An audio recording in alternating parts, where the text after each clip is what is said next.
1974 में जब मैं हवाई में ज़ेरॉक्स कॉरपोरेशन में काम करता था, मुझे एक प्रोडक्ट बेचने में मुश्किल आ रही जिसका नाम ज़ेरॉक्स टेलीकॉपियर था। मुझे टेलीकॉपियर बेचने में मुश्किल इसलिए आ रही थी क्योंकि यह एक नया आविष्कार था। न सिर्फ यह तुलनात्मक रूप से एक नया प्रोडक्ट था, बल्कि आम तौर पर पूछा जाने वाला पहला सवाल यह होता था, अच्छा यह और किस किस के पास है?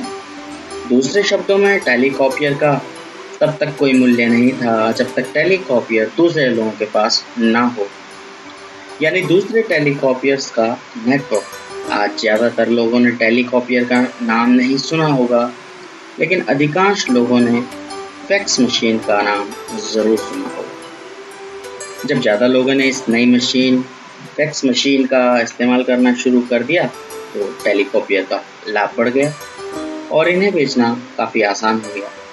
मैंने इन नई मशीनों को बेचने में 4 सालों तक संघर्ष किया और यह समझाने में बहुत समय लगाया कि यह क्या था और कोई कंपनी इसका प्रयोग किस तरह कर सकती थी। आज यह मशीन हर बिजनेस और बहुत से घरों में है। आज घंटों तक टेलीकॉपियर के लाभ समझाने या समझने की कोशिश करने के बजाय लोग सिर्फ अपनी पसंद का मॉडल चुनते हैं। बहुत कम स्पष्टीकरण की आवश्यकता होती है, सिर्फ इतना बताना पड़ता है कि मशीन का प्रयोग किस तरह किया जाता है। इस चर्चा का सार यह है कि टेलीकॉपियर या फैक्स मशीन का मूल्य तब बढ़ा जब टेलीकॉपियर्स का नेटवर्क बन गया। इसलिए अब हम नेटवर्क की शक्ति को और उसके लाभ के बारे में हम बात करेंगे। मैटकॉफ का नियम। रॉबर्ट मैटकॉफ उन लोगों में से है जिन्हें ईथरनेट की रचना का श्रेय दिया जाता है। उन्होंने हाल में प्रौद्योगिकी कंपनी 3Com कॉर्प की स्थापना की है।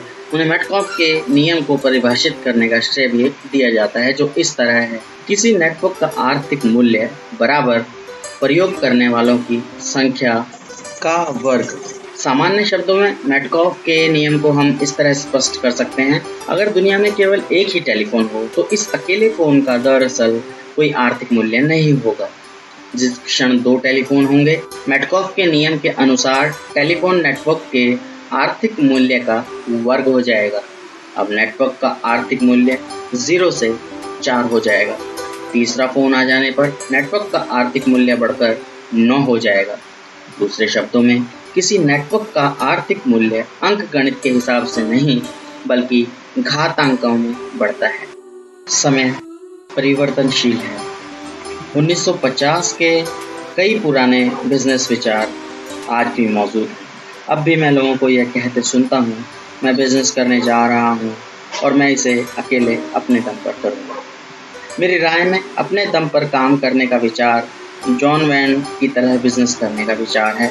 मैंने पहले ही उल्लेख कर दिया है कि जब अधिकांश लोग कहते हैं कि वे अपने दम पर बिजनेस करने जा रहे हैं, तो वे अक्सर ई क्वाड्रेंट से बी क्वाड्रेंट में जाने के बजाय एस क्वाड्रेंट में पहुंच जाते हैं।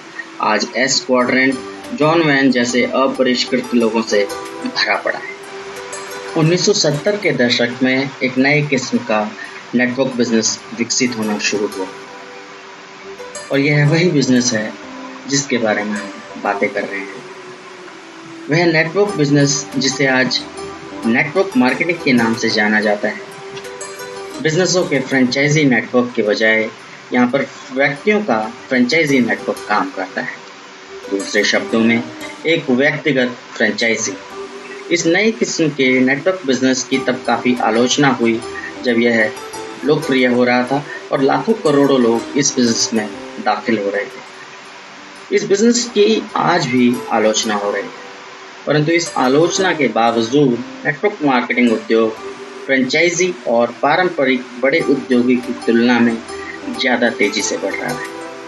अधिकांश लोग नेटवर्क मार्केटिंग के तीव्र विकास को इसलिए नहीं देख पाते क्योंकि नेटवर्क मार्केटिंग ज़्यादातर मामलों में एक अदृश्य बिजनेस है। मैकडोनाल्ड्स या स्टारबक्स के विज्ञापन चिल्ला चिल्ला कर अपना नाम बताते हैं, जबकि ज़्यादातर नेटवर्क मार्केटिंग फ्रेंचाइजी घर या छोटे ऑफिस से अपना काम करते हैं। इससे भी बड़ी बात यह है कि कई सफल नेटवर्क मार्केटिंग फ्रेंचाइजी अधिकांश फ्रेंचाइजियों से बहुत ज़्यादा पैसे कमाते हैं। शुरुआत में मैंने कुछ प्रोडक्ट या सेवाओं की सूची बताई थी जो नेटवर्क मार्केटिंग के वितरण तंत्र द्वारा प्रदान किए जाते हैं।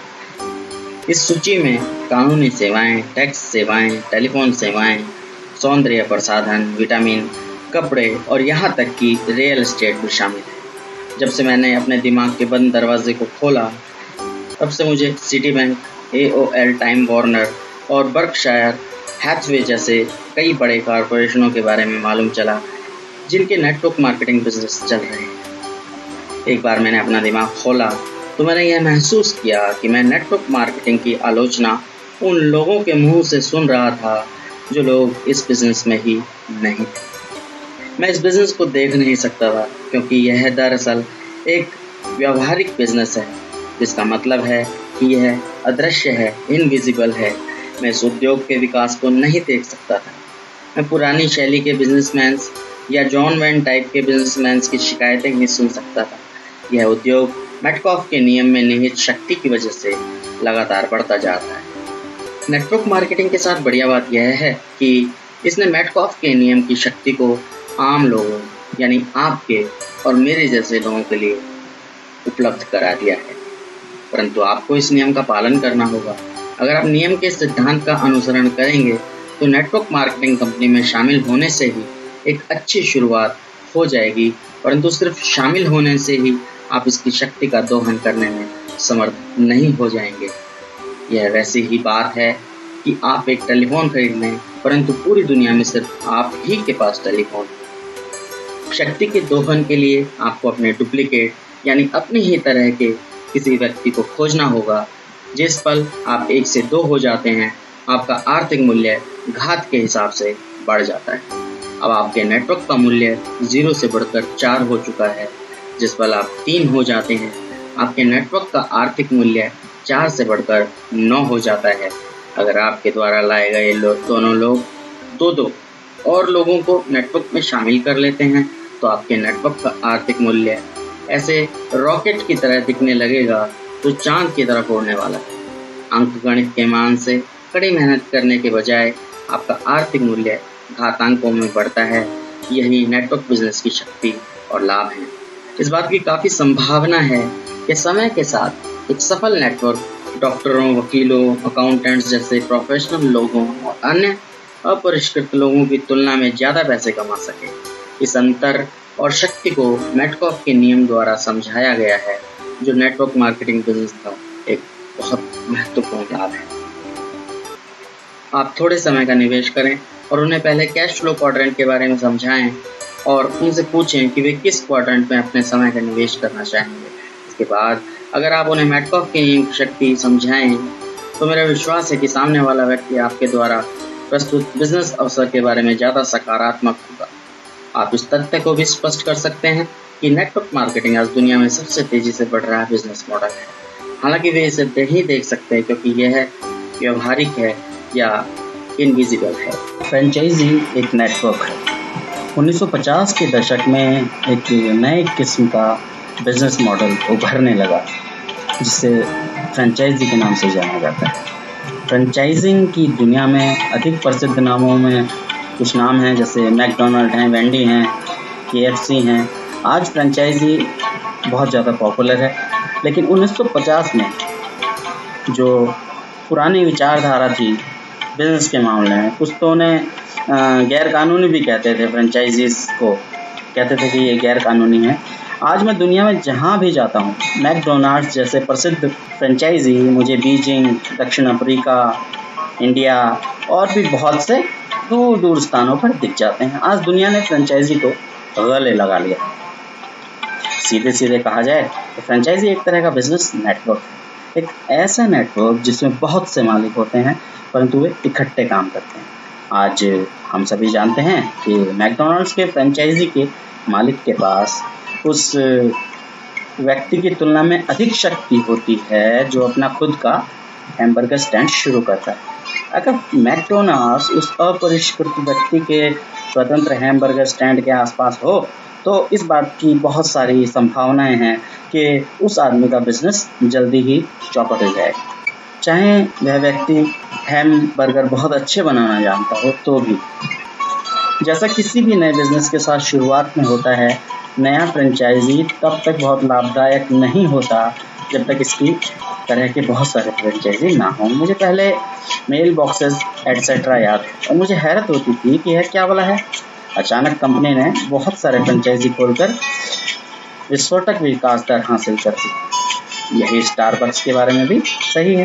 वर्षों पहले मैंने इस अजीब से नाम वाली छोटी सी कॉफ़ी कंपनी के बारे में सुना जो सिएटल में कॉफ़ी की गाड़ियाँ चलाती है। आज मैं जहाँ भी जाता हूँ मुझे स्टारबक्स दिख जाता है। न्यूयॉर्क में तो ऐसा लगता है जैसे स्टारबक्स हर चौराहे पर है।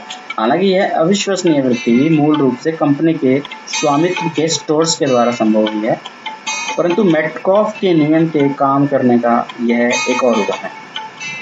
मेरे पड़ोस में एक छोटी पैकेजिंग और मेल शॉप है जो सालों से बिजनेस में थी, लेकिन जब मेल बॉक्सेस एटसेट्रा का फ्रेंचाइजी उसी शॉपिंग सेंटर में खुला तो उसका धंधा चौपट हो गया। कॉफ़ी की छोटी दुकान चलाने वाले के साथ भी यही हुआ।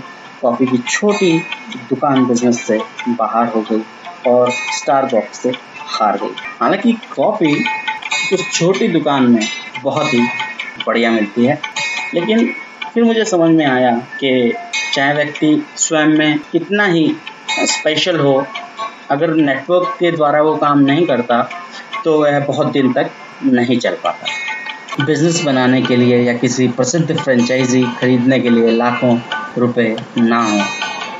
सीधे कहा जाए तो नेटवर्क मार्केटिंग बिजनेस जिसमें प्रवेश करने की लागत कम है और जिसके प्रशिक्षण कार्यक्रम अद्भुत हैं, एक बेहतरीन विचार है। यह एक ऐसा विचार है जिसका समय आ चुका है। नेटवर्क मार्केटिंग बिजनेस का विस्फोट पूरी दुनिया में हो रहा है। आपको सिर्फ इतना करना है कि आप अपने दिमाग का बंद दरवाज़ा खोल लें और इसके बाद आप इसे देख पाएंगे। आप इसे अपनी आंखों से नहीं देख सकते क्योंकि देखने के लिए बहुत कम है। सुनहरे मेहराब या हरी जलपरियाँ आपको अपने बिजनेस की तरफ नहीं बुला रही हैं। नेटवर्क मार्केटिंग बिजनेस का दुनिया भर में विस्फोट हो चुका है और बहुत थोड़े लोग ही इसे देख सकते हैं। नेटवर्किंग के भविष्य के बारे में अब हम बात करेंगे कि हालांकि बिजनेस बहुत ज़्यादा फैल गया है, लेकिन आज नेटवर्क मार्केटिंग बिजनेस में प्रवेश करने का सही समय आ गया है। दोस्तों, मैं ऐसा क्यों कह रहा हूँ? मैं ऐसा इसलिए कह रहा हूँ क्योंकि दुनिया अब इस विचार को मानने लगी है कि औद्योगिक युग समाप्त हो चुका है और अब हम आधिकारिक रूप से सूचना के युग यानी इंफॉर्मेशन एज में प्रवेश कर रहे हैं। जनरल इलेक्ट्रिक और फोर्ड मोटर कंपनी जैसे बड़े बिजनेस औद्योगिक युग के बिजनेस हैं। मैकडोनाल्ड जैसे फ्रेंचाइजी संक्रमण काल के बिजनेस हैं जो औद्योगिक युग और सूचना युग के संक्रमण काल में उभरे। नेटवर्क मार्केटिंग बिजनेस वास्तव में सूचना युग के फ्रेंचाइजी हैं, इसलिए क्योंकि अधिकांश नेटवर्क मार्केटिंग बिजनेस भूमि, फैक्ट्रियों और कर्मचारियों के बजाय सिर्फ सूचना या जानकारी के आधार पर चलते हैं। जब मैं बच्चा था तो मेरे माता पिता हमेशा कहते थे स्कूल जाओ, अच्छे नंबर लाओ ताकि तुम्हें अच्छी तनख्वाह वाली नौकरी मिल सके जिसमें तुम्हें सारी सुख सुविधाएं मिले। यह औद्योगिक युग का सोच था। मेरे माता पिता सचमुच नौकरी की सुरक्षा, कंपनी पेंशन, मेडिकल केयर और सरकारी सामाजिक सुरक्षा इत्यादि में विश्वास करते थे। यह सब विचार औद्योगिक युग के पुराने विचार हैं। आज हम में से अधिकांश जानते हैं कि नौकरी की सुरक्षा एक मजाक है और एक ही कंपनी में जिंदगी भर नौकरी करना ज़्यादातर लोगों के लिए संभव ही नहीं है। फिर आप जैसे रिटायरमेंट प्लान जोड़ देते हैं जो जोखिम भरे स्टॉक और म्यूचुअल फंड से भरे हैं, तो रिटायरमेंट की सुरक्षा भी एक मजाक बन जाती है। आज लोगों को नए विचारों और नए सिस्टम की ज़रूरत है जिनके द्वारा वे उस आर्थिक सुरक्षा को पा सकें जो कभी हमारे माता पिता के पास थी। एक जवाब है नेटवर्क मार्केटिंग, जिसने ज़्यादा लोग जागेंगे और बहुत से लोग 11 सितंबर के आतंकवादी हमले के बाद स्टॉक मार्केट में हुई मंदी के बाद जाग रहे हैं। उतने ही ज़्यादा लोगों को यह महसूस होगा कि नेटवर्क मार्केटिंग उस दुनिया के लिए एक नया जवाब है जिसमें सुरक्षा दिनों दिन कम होती जा रही है। नेटवर्क मार्केटिंग दुनिया भर में करोड़ों लोगों को अपने जीवन और आर्थिक भविष्य पर नियंत्रण करने का अवसर देती है। इसलिए नेटवर्क मार्केटिंग उद्योग का विकास जारी रहेगा, चाहे पुराने विश्व के चिंतक इसके विकास को देखने में असफल हो जाएं। वर्षों पहले जब मैं एक युवा सेल्समैन के रूप में अपने पहले टेलीकॉपियर बेचने की कोशिश कर रहा था, जिन्हें आज फैक्स मशीनों के रूप में जाना जाता है, तो मुझे उन मशीनों को बेचने में बहुत मुश्किल आई। और इसका कारण सिर्फ यह था कि बहुत कम लोगों के पास यह मशीन थी। जब संख्या बढ़ी तो बेचना आसान और आसान होता गया। जितनी ज़्यादा फैक्स मशीनें हुई, मशीन उतनी ही ज़्यादा लाभदायक बन गई। यह मैटकॉप के नियम की शक्ति है। आज नेटवर्क मार्केटिंग के बारे में भी यही सच है, जहां यह विचार बेचने में इसी तरह का संघर्ष करना पड़ा। वर्षों पहले कई लोग नेटवर्क मार्केटिंग पर हंसा करते थे और कई आज भी हंसते हैं। इस उद्योग की आलोचना करते हुए वे इसे बदनाम भी करते हैं। आज दुनिया में इतने बदलाव के बाद नेटवर्क मार्केटिंग उद्योग का भविष्य दिनों दिन उज्जवल होता जा रहा है। जैसा कि मैंने पहले कहा, आज कई बड़े कॉरपोरेशन में एक नेटवर्क मार्केटिंग डिवीज़न अलग से होता है। नेटवर्क मार्केटिंग अंततः मुख्य धारा का बिजनेस है। हालांकि बहुत कम लोगों को अभी इस बात का एहसास है। हालांकि आपके दोस्त या सहकर्मी इस अवसर को नहीं देख सकते, लेकिन आपको इतना करना है कि आप अपना मस्तिष्क खोल दें, और ऐसा करने पर आप मैटकॉफ के नियम की शक्ति को देख पाएंगे। वह शक्ति जो अभी ठीक आपके सामने है। आपको सिर्फ इतना कहना है, मैं अपने लिए नेटवर्क की शक्ति का प्रयोग करना चाहता हूँ। नेटवर्क मार्केटिंग बिजनेस की असली दुनिया में सफल होने के लिए किसी इंसान की पहले नंबर की बिजनेस योग्यता के बारे में मैं आपको बताऊंगा। नेटवर्क मार्केटिंग के साथ बढ़िया बात यह है कि यह आपको अत्यंत महत्वपूर्ण योग्यता सिखाती है। एक ऐसी ही योग्यता जिसका प्रयोग करके आप अपनी दौलत को जिंदगी भर बढ़ा सकते हैं।